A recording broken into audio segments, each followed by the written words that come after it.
She was still strapped to her seat when she hit the trees. Not a parachute. Not a survival harness. A row of 3 airplane seats, still bolted together, spinning through 3,000 meters of open air above the Amazon rainforest. On Christmas Eve, 1971, with a 17-year-old girl buckled into the middle one. The Amazon canopy below her was not a landing zone. It was not designed to catch anything.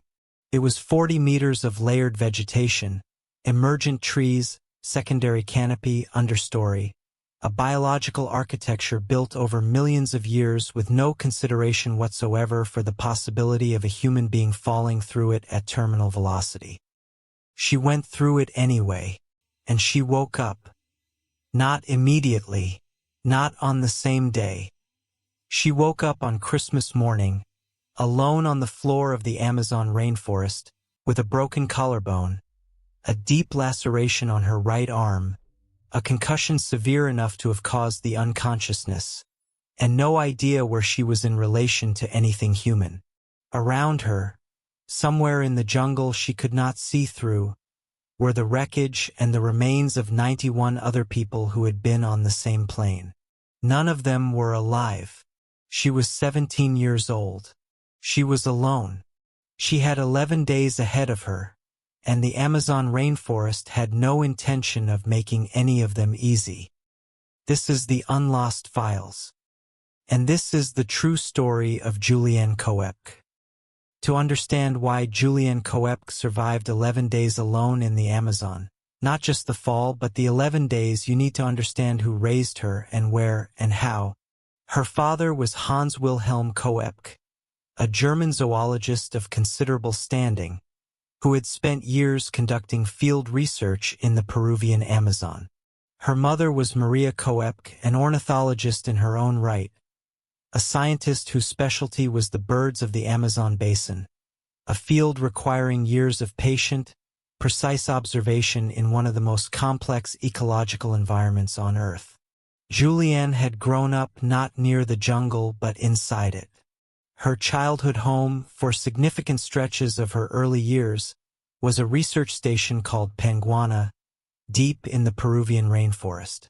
She had learned to navigate jungle terrain the way other children learn to navigate city streets. Not as a set of rules memorized from a book, but as a set of instincts built through years of walking those paths with people who understood them. She was not a survivalist. She had no formal survival training. She was a teenager who had spent large portions of her childhood in the Amazon with scientists for parents, absorbing knowledge she did not know she was absorbing until the moment she needed it.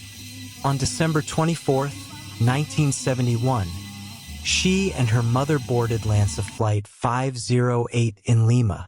The destination was Pucallpa, a city in the Peruvian jungle where her father was waiting for them to celebrate Christmas. The flight was approximately 1 hour. The weather between Lima and Pucallpa that afternoon was not good. LANSA, the Peruvian airline operating the flight, had a safety record that was, by any measure, troubling. But the flight was operating and they were on it. Approximately 20 minutes before the scheduled arrival at Pucallpa, the aircraft entered a storm. The storm over the Amazon that afternoon was not unusual for the region or the season. The Amazon basin generates some of the most intense convective weather systems on Earth. Thunderstorms that build rapidly, that carry embedded lightning, that produce turbulence capable of destabilizing commercial aircraft. Pilots who fly this corridor regularly know the storms. They know to avoid them, to go around them, to wait them out. LANSA Flight 508 did not go around it. What happened in the minutes that followed is reconstructed from the physical evidence of the wreckage and from the one account that exists of what the inside of that aircraft felt like in those final moments. Juliane Coepque's account. She remembered the turbulence arriving suddenly and violently, the aircraft pitching and shaking in a way that moved beyond the familiar discomfort of rough air into something structural, something wrong. She remembered the lightning. She remembered, specifically, the wing, The lightning strike that investigators later determined caused the catastrophic failure hit the fuel tank in the right wing. The explosion that followed did not destroy the aircraft instantly. It initiated a structural failure that progressed in seconds from damage to disintegration. The plane broke apart at 3,000 meters.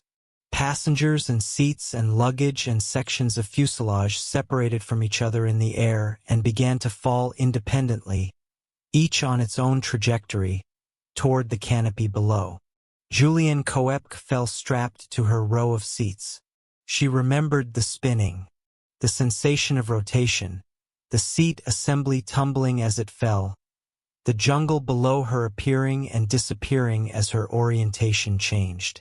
She remembered the green of the canopy below rushing upward. She remembered thinking, in the specific way that extreme moments sometimes produce thought, about something unrelated to what was happening. Then she did not remember anything. The Amazon canopy saved her life by accident. The seat row she was strapped to, a unit of 3 seats, metal-framed, cushioned, designed for nothing except keeping passengers in place during a normal flight, hit the canopy at the edge of what the vegetation could absorb.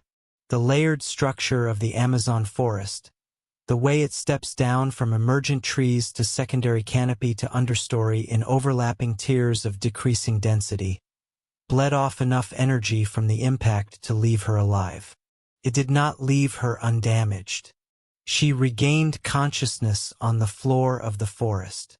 She did not know how long she had been unconscious. The concussion made time unreliable. She was still strapped to her seat. She unbuckled herself and stood, or tried to stand, and the collarbone made itself known immediately. The arm was bleeding from a laceration she could see but not yet fully assess. She called for her mother. The jungle absorbed the sound the way jungle absorbs everything. Completely, immediately, without echo. There was no response. She called again. Nothing. She was surrounded by the specific sounds of the Amazon at ground level. Insects, birds, the distant movement of something in the undergrowth. Nothing human. The wreckage of the aircraft was somewhere around her. She could see fragments, debris caught in the canopy above, but the scale of the dispersal meant that the people who had been on the plane with her were scattered across kilometers of dense jungle. She had no way of knowing who might be alive. She had no way of reaching them even if she had known. She made the first decision that would keep her alive.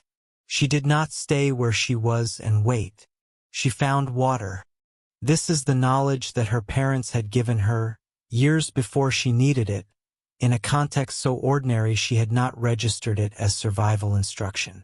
It was the way her father talked about the forest, the way her mother moved through it, the specific piece of information that existed in her memory not as a rule she had memorized but as something she simply knew. Follow water downhill. Small streams lead to larger streams. Larger streams lead to rivers. Rivers lead to people. In the Amazon rainforest, this is not a metaphor or a general principle. It is a precise description of the geography of human settlement in the basin. The rivers are the roads. Every community of any size in the deep jungle exists on a river. If you can reach a river, you can reach people. Juliane found a small stream and began walking. She walked in the water when she could, along the bank when she couldn't. She walked through sections where the undergrowth was dense enough to require pushing through it with her uninjured arm. She walked through rain, and the Amazon in December is wet in a way that is not comparable to rain anywhere else. A sustained, warm, heavy precipitation that does not stop between showers but seems to simply breathe in and out between intensities. She had no food. She found small frogs and did not eat them. She knew, from her parents' work, that many Amazonian frogs carry toxins on their skin severe enough to cause serious harm to a person who ingested them. She found berries she did not recognize and left them alone. She drank from the streams she was following, because the moving water was the safest option available.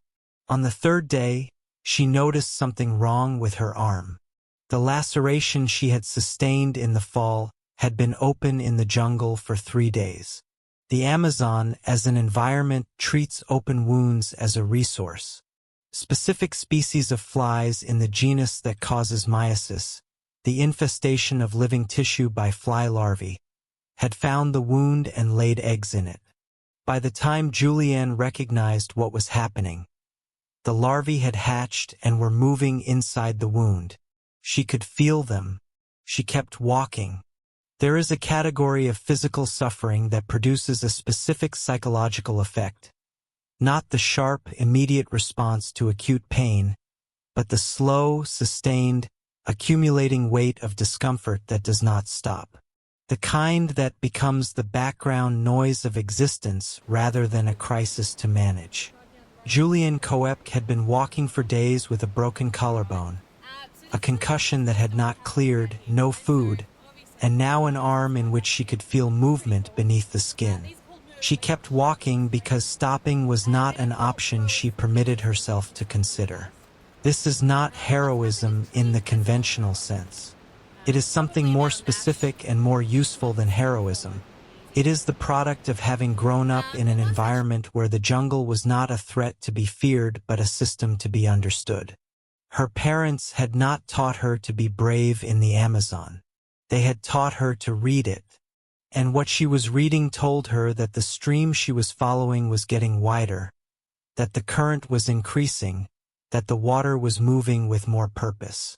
She was getting closer to something larger. On the 10th day, she found the boat. It was a small motorized vessel, the kind used by local workers in the jungle, tied to a makeshift dock at the edge of the river she had finally reached.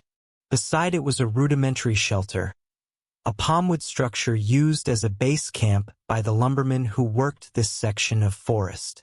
It was empty. No one was there. She looked at the boat's motor. She looked at her arm. She remembered something her father had done with their dogs at Panguana when they came back from the jungle with similar infestations. He had poured gasoline into the wound. Not because it was painless, it was not painless, but because the gasoline suffocated the larvae and caused them to surface, where they could be extracted. She found the fuel container for the motor. What followed is something Juliane has described in interviews with a specificity that communicates, better than any general description could, exactly how far into the territory of pure survival she had traveled in those 10 days.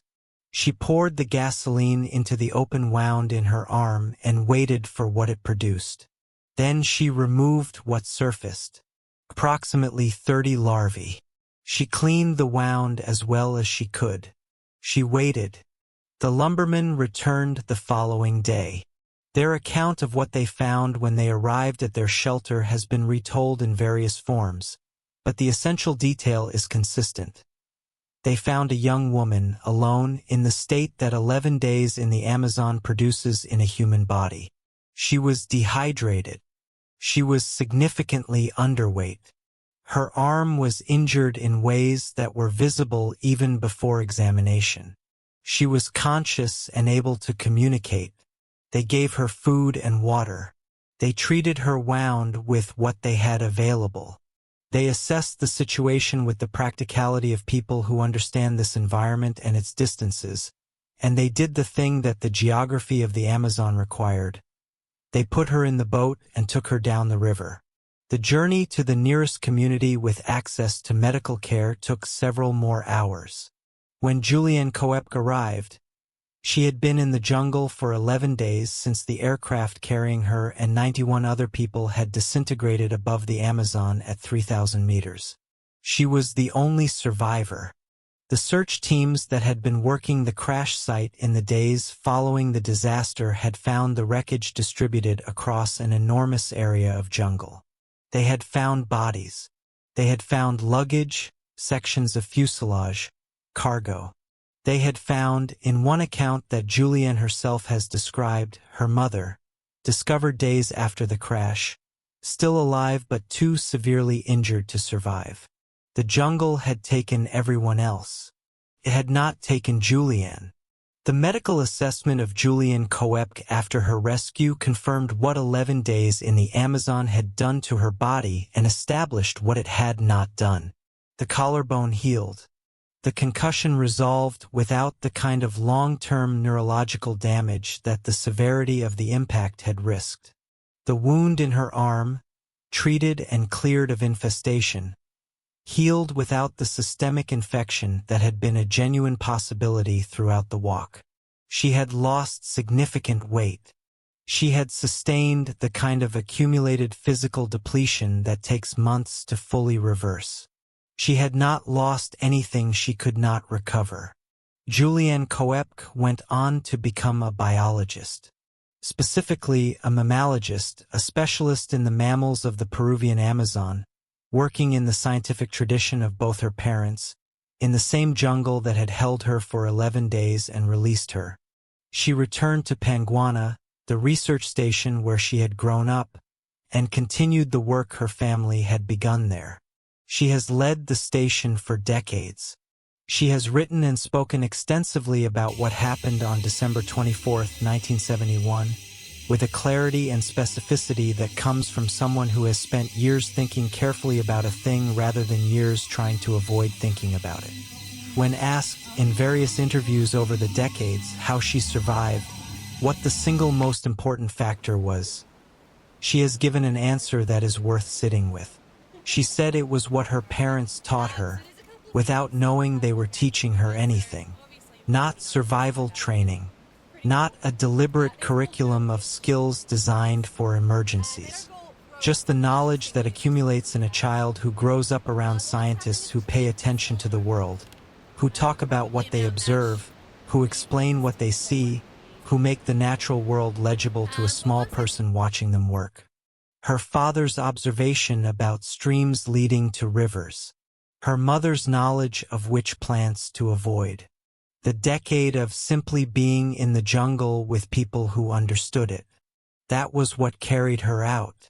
91 people died when LANSA Flight 508 came apart above the Amazon on Christmas Eve, 1971. Among them was Maria Coepque, Juliane's mother, who had been sitting beside her daughter when the aircraft entered the storm and who did not survive what followed. Juliane Coepque walked out of the jungle 11 days after falling 3,000 meters into it. There is no formula that produces that outcome. No checklist, no training program, no survival kit that you can point to and say, this is what saved her. What saved her was specific and personal and unrepeatable. The particular knowledge that lived inside a particular person because of who her parents were and how she had grown up and what the Amazon had already taught her before it tried to kill her. She knew the streams. She followed them. That's the whole story, and it's enough. This has been the Unlost Files. The 1971 LANSA disaster claimed 91 lives. Their names are part of this story even when only one name survives in the headline. Subscribe if you want more stories like this one. Leave a comment with what stayed with you because with Juliane, everyone takes something different away. I'll see you in the next one.